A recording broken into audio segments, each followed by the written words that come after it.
আসসালামু আলাইকুম প্রিয় ছাত্রছাত্রীরা, তোমরা কেমন আছো? আশা করি সকলে খুব ভালো আছো। আজকে আমি তোমাদের সামনে হাজির হয়েছি হাই মাদ্রাসা 2024-25 তোমাদের পর্ষদ থেকে টেস্ট পেপার দেওয়া রয়েছে তার ইসলাম পরিচয়ের সমাধান নিয়ে। অলরেডি 1 থেকে 4টে যে পার্ট রয়েছে সে 4টে পার্ট সমাধান আপলোড করে দেওয়া হয়েছে। তোমরা যারা ওই ভিডিওগুলো দেখোনি অবশ্যই ডিসক্রিপশন বক্সে প্লে লিস্টের লিঙ্ক দেওয়া থাকবে, সেই লিঙ্কে ক্লিক করে দেখে নিতে পারো। আর আজকে আমি তোমাদের সামনে সমাধান করে দেবো পরবর্তী যে 3টা সেট রয়েছে সেই 3টা সেট।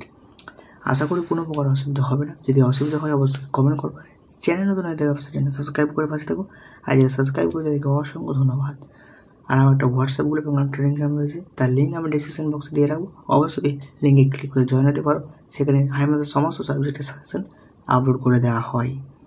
স্টুডেন্ট বেশি না কথা বাড়িয়ে আজকে ভিডিওটা শুরু করা যাক। দেখো 478 নম্বর পৃষ্ঠা তোমরা বের করো। সেখান থেকে তোমাদের 5 নম্বর সেট এখান থেকে নিচ থেকে শুরু হচ্ছে।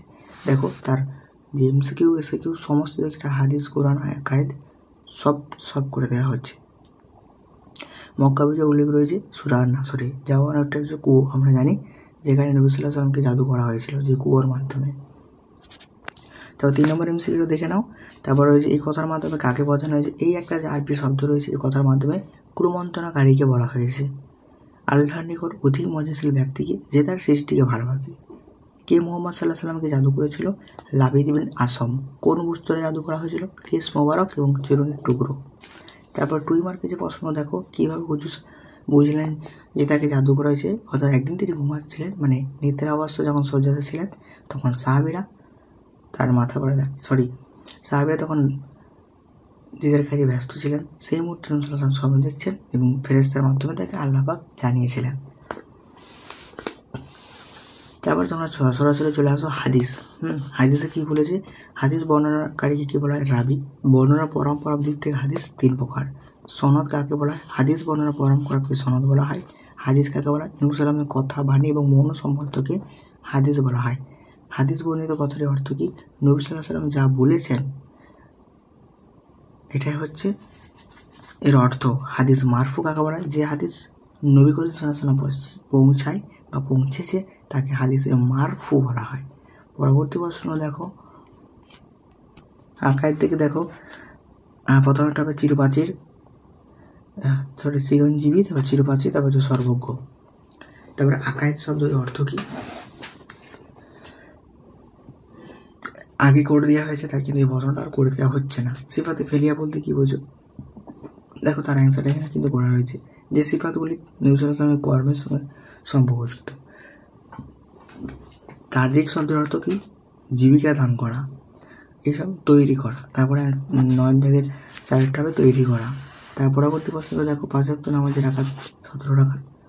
তারপরে দেখো প্রত্যেকটা প্রশ্নের কিন্তু অ্যান্সার এখানে করে দেওয়া হয়েছে। আশা করি কোনো প্রকার বুঝতে অসুবিধা হলে আমাকে কমেন্ট করো। ঈদ শব্দের অর্থ হলো উৎসব। তারপর তোমরা এখানে ফারাইজ চলে আসো। ফারাইজ বিদ্যা। মৃত ব্যক্তির উত্তরাধিকারের শর্ত হচ্ছে 4টি। আসাহাবুল ফুজুল 12 জন। জাবিল আর রহমান রক্তের সঙ্গে সম্পর্কিত আত্মীয়কে বলা হয় আসাবে নাসিবা। রক্তের সম্পর্কিত আসাবা মানে রক্তের সম্পর্কিত তার অংশীদারি মৃত ব্যক্তির।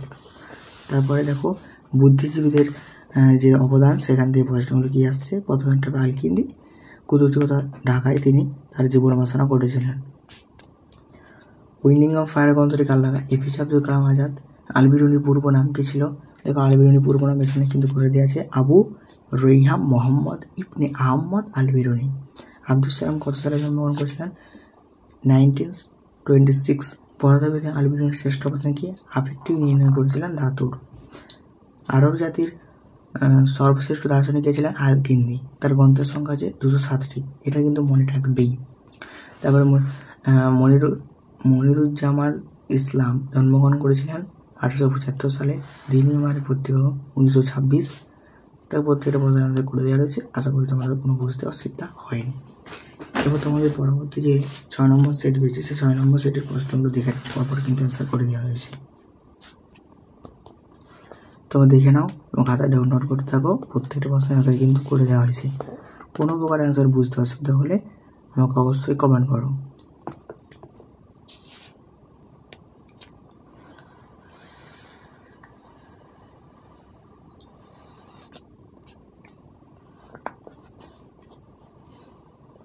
বুদ্ধিজীবী মানুষের জীবনী দেখো, সেখান থেকে প্রশ্নগুলো লাগিয়ে দিয়েছি, তোমরা দেখতে থাকো। এরপর আমার পরবর্তী যে তোমাদের সেট রয়েছে 7 নম্বর সেট, এই 7 নম্বর সেটের প্রশ্নগুলো আলোচনা করবো। ভিডিওসকে স্কিপ করবে না, প্রথম থেকে শেষ অবধি দেখো। আর এই যে তোমাদের ফারাইজের অঙ্কগুলো রয়েছে, সব সেটের অঙ্কগুলো কি সমাধান পেতে চাও? তাহলে কমেন্ট করো, কমেন্টের উপর ডিপেন্ড করবে সমাধান দেবো কি দেবো না। প্রথমটা হবে আমি সাহায্য চাইছি, তারপরে যারা হচ্ছে একটা কুয়ো, শুরু আর না সরে আয়ের সংখ্যা আছে 3টি। এটা তোমার 7 নম্বর সেট, হচ্ছে আজকের ভিডিওর লাস্ট সেট। এরপর আর মাত্র 2টি সেট থাকবে, কাল ভিডিও দিয়ে সমাধান করে দেবো। তাহলে ইসলাম পরিচয় সারা। তারপরে এই শব্দের অর্থ কি? কুমন্ত্রণকারী। সূরা নাসরে আল্লাহ পাক কিসে শপথ করেছেন? মানুষের অবশ্যই ক্ষতিগ্রস্ত।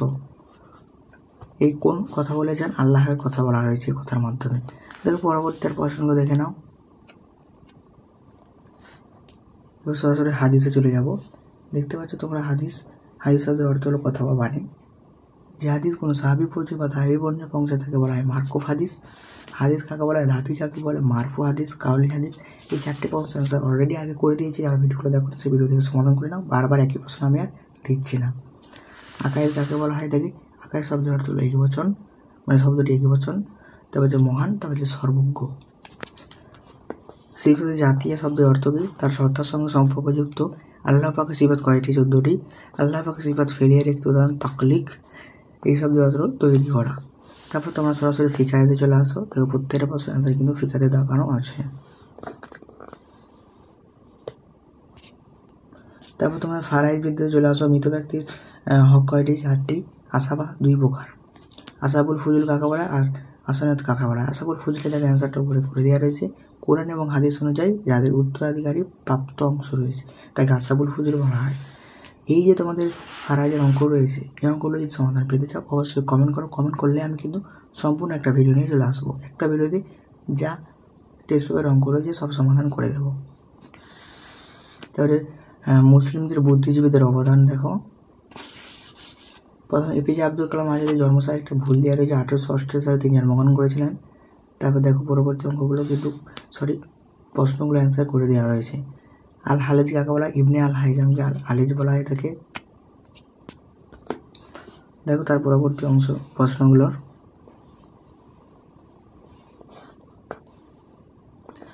স্টুডেন্ট ভিডিও এই পর্যন্ত। যদি ভালো লাগে থাকে অবশ্যই চ্যানেল সাবস্ক্রাইব করে পাশে থেকো।